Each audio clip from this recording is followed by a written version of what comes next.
नमस्कार, मैं ओंकार पांडे और स्वागत है आपका न्यूज 18 राजस्थान के डिजिटल प्लेटफॉर्म पे।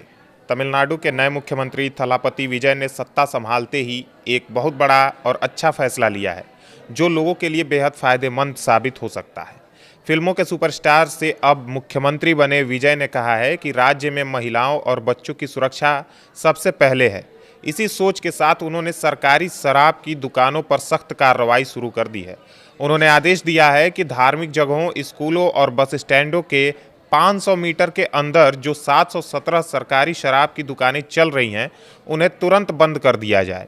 प्रशासन को साफ निर्देश है कि यह काम सिर्फ 14 दिनों में पूरा हो जाना चाहिए। यह फैसला इसलिए लिया गया है क्योंकि ये दुकानें जहां तहां खुले में हैं और वहां से गुजरने वाले बच्चे और महिलाएं असुरक्षित महसूस करते हैं।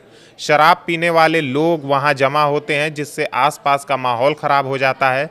सीएम विजय का कहना है कि राज्य में कानून व्यवस्था सुधरे और समाज अच्छा बने, इसके लिए यह कदम बेहद जरूरी था। उन्होंने कहा कि पहले की सरकारों में शराब की दुकानें बहुत बढ़ गई थी, लेकिन अब बदलाव का समय है। लोग इस फैसले का स्वागत कर रहे हैं क्योंकि इससे स्कूल के पास खेलते बच्चे सुरक्षित रहेंगे और मंदिरों में पूजा करने वाले लोग शांति से आ जा सकेंगे। बस स्टैंडों पर यात्रा करने वाली महिलाएं भी अब बिना डर के इंतजार कर सकेंगी। यह ऐतिहासिक फैसला विजय सरकार का पहला बड़ा कदम माना जा रहा है।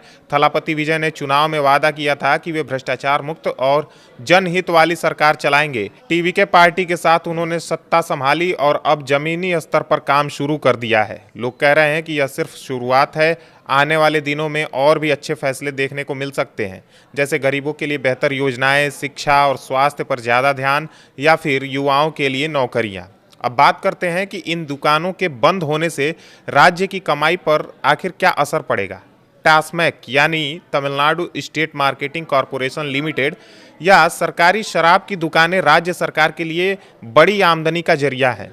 हर साल करोड़ों रुपए इनसे आते हैं। 717 दुकानें बंद होने से कुछ कमाई कम हो सकती है, लेकिन सरकार का कहना है कि लोगों की भलाई इससे ज़्यादा जरूरी है। शराब से होने वाली समस्याएं जैसे घरेलू हिंसा, दुर्घटनाएं और स्वास्थ्य की खराबी कम होंगी तो लंबे समय में राज्य को ज़्यादा फायदा हो सकता है। प्रशासन अब इन दुकानों को दूसरे सुरक्षित जगहों पर शिफ्ट करने की योजना बना रहा है ताकि राजस्व पर बहुत ज़्यादा बोझ न पड़े। यह फैसला पूरे राज्य में चर्चा का विषय बना हुआ है। सोशल मीडिया पर लोग तारीफ कर रहे हैं और कह रहे हैं कि थलापति ने सत्ता में आते ही सच्चा जनहित दिखा दिया। कुछ लोग चिंतित भी हैं कि शराब की आदत वाले लोग परेशान हो सकते हैं, लेकिन ज़्यादातर का मानना है कि यह सही दिशा में एक ठोस कदम है। प्रशासन अब इन 717 दुकानों की लिस्ट तैयार कर रहा है और 14 दिनों के अंदर बंदी की प्रक्रिया भी पूरी कर लेगा। जिला कलेक्टरों को सख्त हिदायत दी गई है कि कोई भी देरी न हो। विजय सरकार के अगले बड़े फैसलों पर सबकी नज़र है। लोग उम्मीद कर रहे हैं कि जल्द ही शिक्षा, रोजगार और किसानों से जुड़ी योजनाएं आएंगी। सीएम ने कहा था कि उनकी सरकार सिर्फ एक परिवार की नहीं बल्कि पूरे तमिलनाडु की होगी। इस फैसले से लगता है कि वे अपने वादे पर खरा उतर रहे हैं। कुल मिलाकर यह खबर राज्य के लिए एक नई शुरुआत जैसी है, जहां सुरक्षा और अच्छे माहौल को प्राथमिकता दी जा रही है। आम लोग अब इंतजार कर रहे हैं कि आगे और क्या अच्छा होता है। यह बदलाव धीरे धीरे पूरे समाज को बेहतर बनाएगा।